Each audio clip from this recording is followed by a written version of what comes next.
Beijing rolling out the red carpet for world leaders, complete with dancers along the route and lights. It was a red carpet never seen before.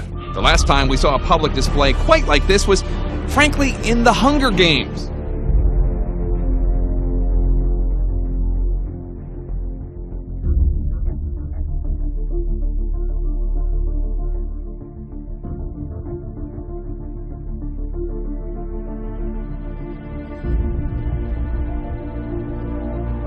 U.S. President Barack Obama has urged China to be a partner in underwriting international order, not undermining it.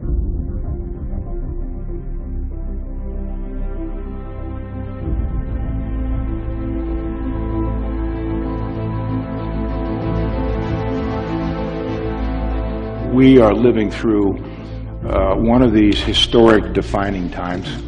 I think we are seeing a new world order.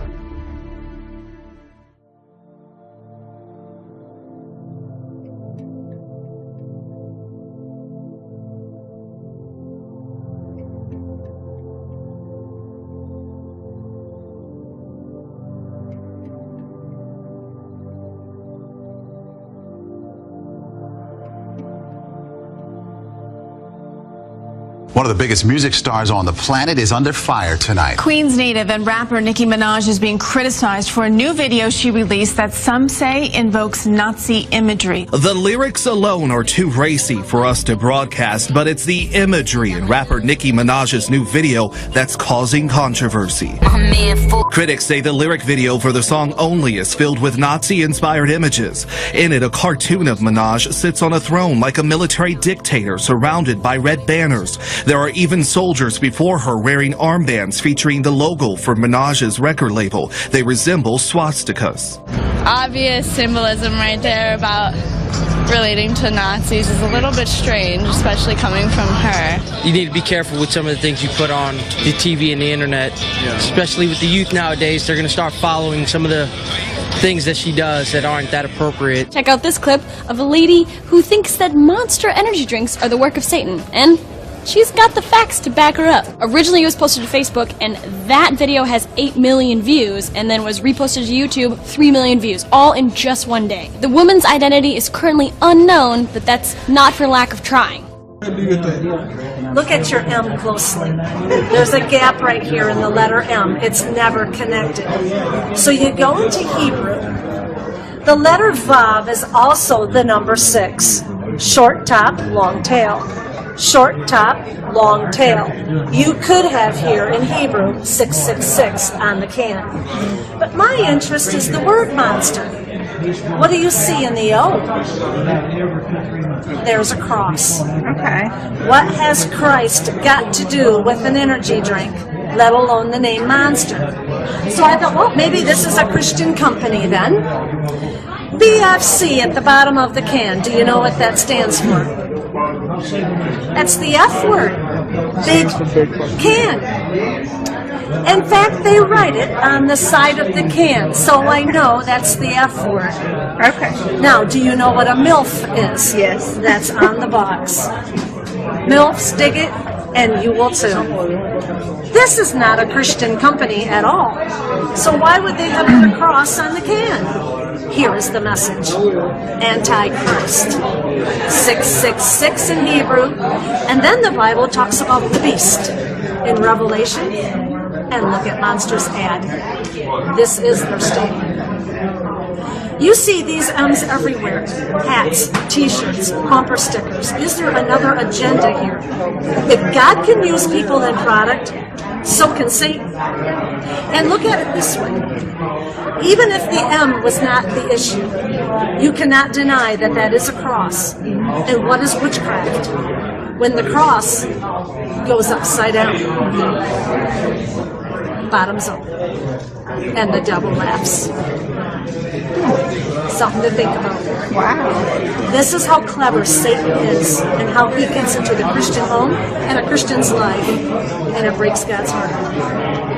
Jesus said, "My people perish for lack of knowledge." A Brownsboro high school student has been arrested after threatening graffiti was found in a boys' bathroom at the school. Parents have posted these pictures of that graffiti. The school isn't confirming that this is what was found in the bathroom. That student is charged with terroristic threat on a public entity, which is a third-degree felony. The student has been taken to the Henderson County Jail. A disturbing image hidden inside a toy purchased at a local dollar store. News Center 7's Lauren Clark with why a Kettering mother wants it off the shelves. A mother bought her toddler this princess wand at the dollar store behind me. Imagine her surprise when the curious little girl peeled back the foil to find this image of a girl cutting herself inside. You don't want to think about little girls picking that up and thinking this is normal, you know, or funny or interesting or any of those things. The owner of the store tells me he will not be taking the item off of his shelf unless he receives a complaint directly from a customer.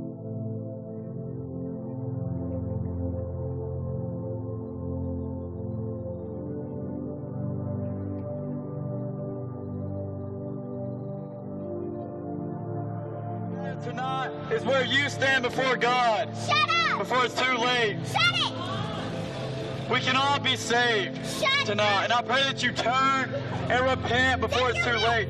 Turn from your sin. Blah, blah, blah, blah, blah. What is sin? Blah, blah, blah, blah, well, God gave His commandments so that we can see our sin. Stop talking, no one listens. And see, because of our sin, that we need to turn to God. Potholes should be quiet. We need to turn to God before it's too late, just like the rich man. The rich man didn't turn to God, and it was too late for him when he stood before God in heaven. He wants to hear you. And in hell, he lifted up his eyes. Jesus, blah, blah, Jesus, blah, blah. No. Don't think that your own good works will get you to heaven. Nothing will get us to heaven but Jesus Christ. It did not take long for the city of Fort Lauderdale to make good on its promise to criminally charge those who violate a new ordinance that effectively outlaws groups from feeding the homeless in public. On Sunday, the city charged 3 people, including 2 ministers and a 90-year-old homeless advocate, and they could face up to 60 days in jail for their so-called crime. I fully believe that I am my brother's keeper. Love thy neighbor as thyself. 90-year-old Arnold Abbott prepares hundreds of meals each week for the homeless in the kitchen of the Sanctuary Church. But Abbott's work now has him in trouble with the law. Why is he being arrested? Shame on you! Shame on you! He faces possible jail time and a $500 fine for feeding the homeless after he was charged Sunday with violating a new ordinance that virtually outlaws groups from sharing food with the hungry in the city. One of the police officers came over and said, "Drop that plate right now." And so I was carrying a weapon.